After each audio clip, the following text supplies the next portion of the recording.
Hey, what is up? I am in Noagar, which is in the north of Bangladesh. About 6 hours on a bus to reach here, and already I know what you're thinking. My hair. There's something here called Mehdi. Many of the men, when their hair starts to grey, they dye their beards and their hair this red colour, and eventually it turns like a brown ginger. And I decided to give it a go. Not that my hair's greying, and to be honest, right now I'm not sure if I regret it or not. I'll find out in a few weeks. I can always cut it off or grow my beard back to try and balance things out, but it's alright, I'm getting used to it right now. Anyway, look at this beautiful scenery where I am. Absolutely amazing. This is the raw Bangladesh.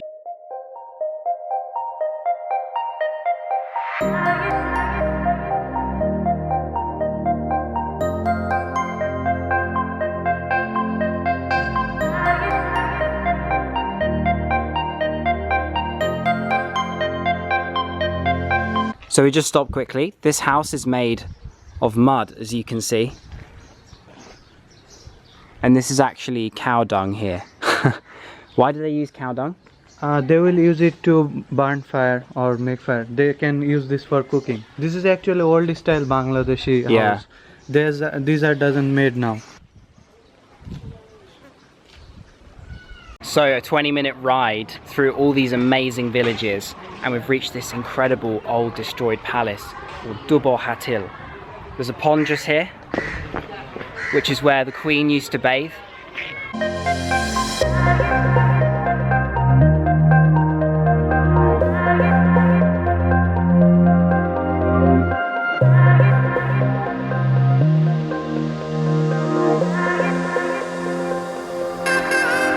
I feel like I've found something from an Indiana Jones film. An ancient abandoned palace. There's a sign saying that this building can fall over at any time, so we have to be careful. But no, it's fine. Wow. This is completely raw. It's not preserved.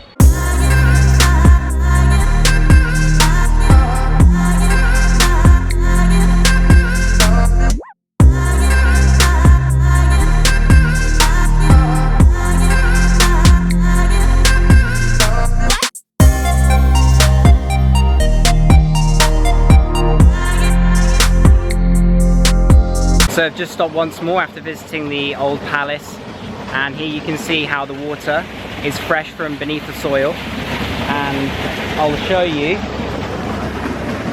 how they managed to get the water to the rice fields. Some kids. It comes out of the tube and flows .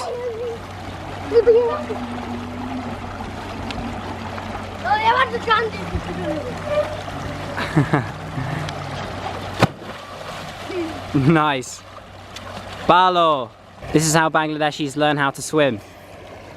Look how clear the water is. You can see the stones beneath the surface, and you can see it running down to all the rice fields. As far as the eye can see, just pure green. Oh. Look at this. So clear.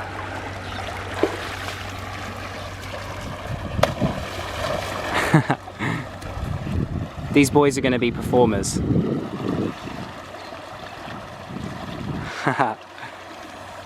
have potential to become a gymnastic. Acha. Together. They're gonna get a double. There we go.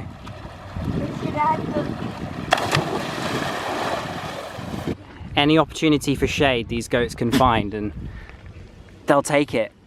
We're gonna have to get them to move. The rickshaw driver wants to be in the video.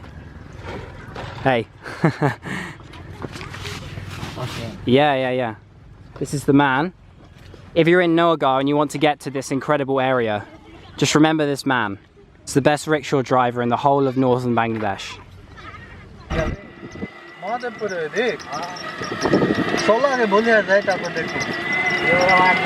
I'm squinting slightly because it's so bright, and the north during this time of year is extremely hot. It can hit, you know, 35 degrees and In April and May it's 40 degrees plus.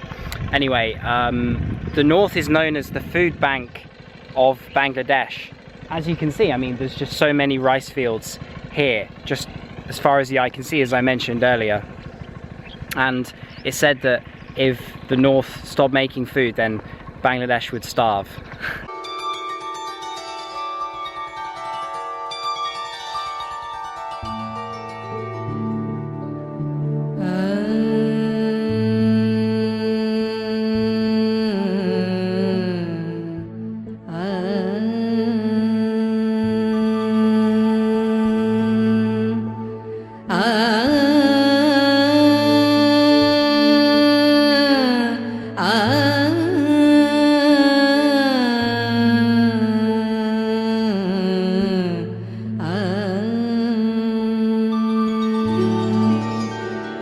Oruno Kanti ke go jogi bhikhari.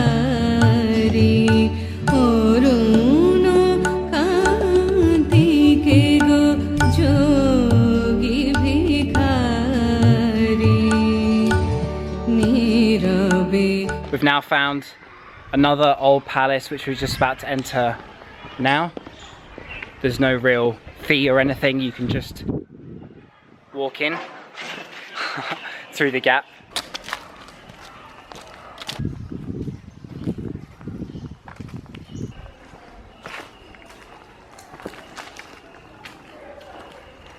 Pretty epic. To get here, you would definitely need some help. Without Mittel, there's no way I would have found this place. I mean, first of all, Naga is quite far out and you wouldn't really go there unless you were going to visit Paharpur or maybe you stayed in a hotel. Generally, it's not a part of Bangladesh you would go to. And two, we've been on a rickshaw for 2 or 3 hours to reach this through all these different villages. So yeah, to get to this kind of place, it's almost impossible unless you have someone with you.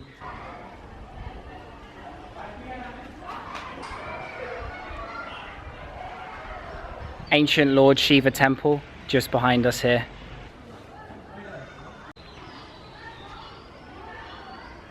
These boys have got some banana leaves. They eat their food off it as Hindus, as they believe it's holy. Hey, so it's now the next day and we're here at Shomapura Mahavihara, just having a bit of cha before I go inside. Here with some of the boys from Naga.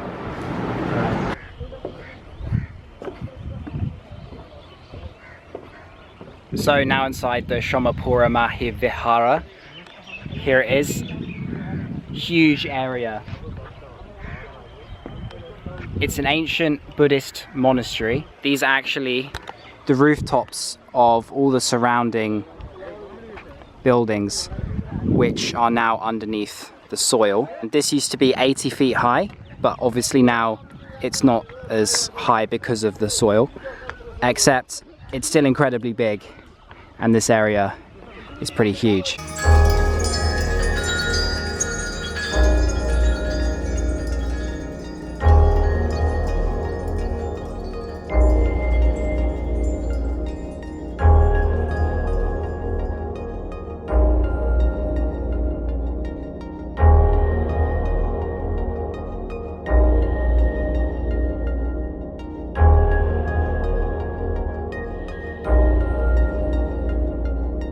To reach here from Naga, we took a auto rickshaw, not a CNG, for about 45 minutes to 1 hour, and the second half of the journey is like driving through an earthquake. It's pretty bumpy, but it's kind of worth it for this, of course. Terracotta.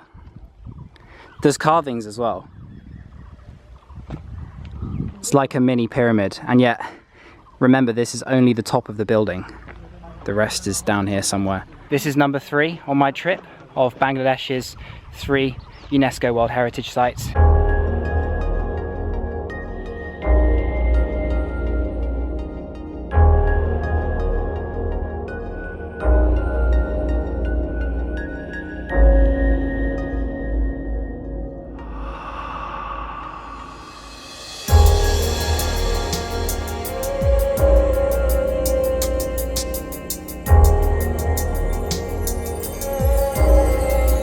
standing on the roof. This is the #1 man-made attraction here in Bangladesh. Better than Lal Bar Kala, better than Ahsan Manzil and the mosque in Bagarat. This, in my opinion, is the #1. It's Bangladesh's Pyramids of Giza, Taj Mahal, whatever you want to call it. Try and get this on your list if you visit. It's a little bit difficult to get to as it is in the north, but the north is unexplored and you'll get the most rewarding experience for coming here.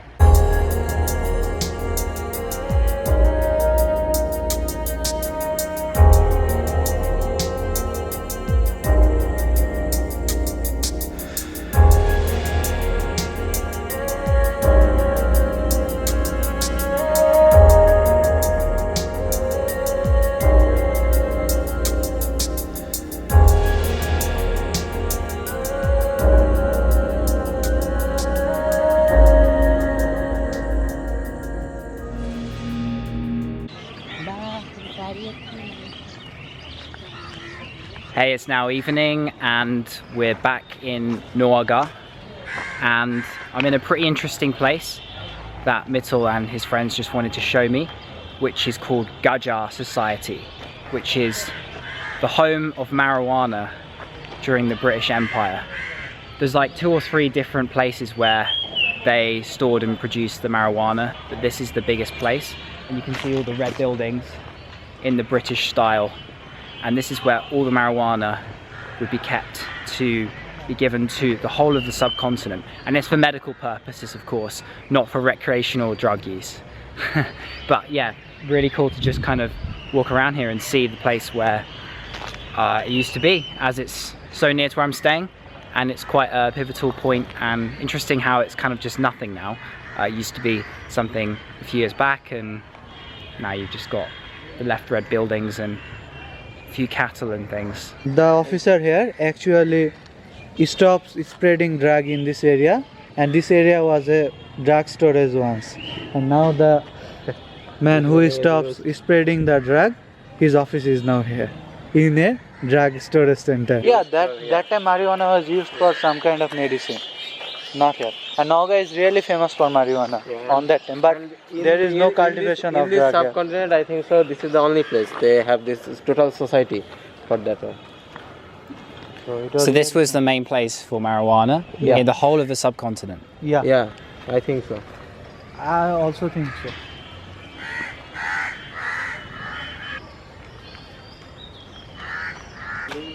Eerie how quiet it is.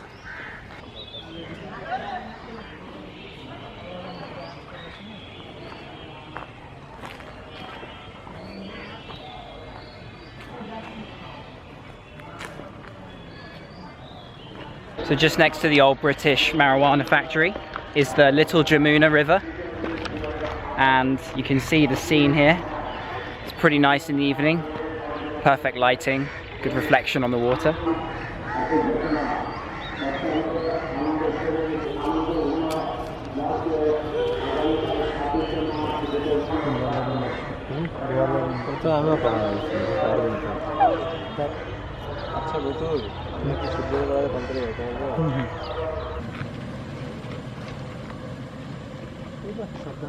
Now taking some transportation outside of Noga, and you can see the vast green paddies.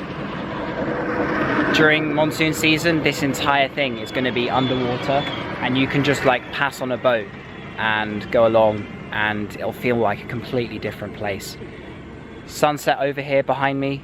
In the north, the sunset is always setting over the distant green fields, and apart from when the occasional vehicle goes past, it's pretty quiet around here.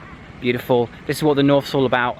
Natural Bangladesh. There's not much technology, not so much development, but you'll find the raw thing here of people living very simplistic lives, you know, just doing things like honest work, and they don't particularly want much. They're quite happy living quite natural and simple lifestyle. So I'm going to end the video here. I hope this gave you a good taste of what northern Bangladesh is like. I would stay here and film more places if I had more time. Unfortunately, my Bangladeshi visa, the extra 30 days I was granted, runs out in 2 days time. So I'm going back to Dhaka tomorrow one more night there, and then I'm leaving Bangladesh, I'm afraid.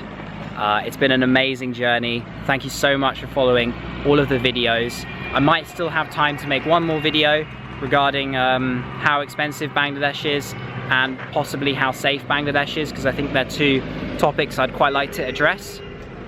But this is the final proper vlog from the country. I hope to return in the future. There's still some places I haven't seen.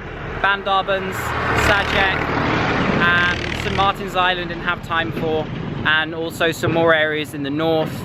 And yeah, there's a lot to do and see here, and also return to Sylhet Division maybe in monsoon season.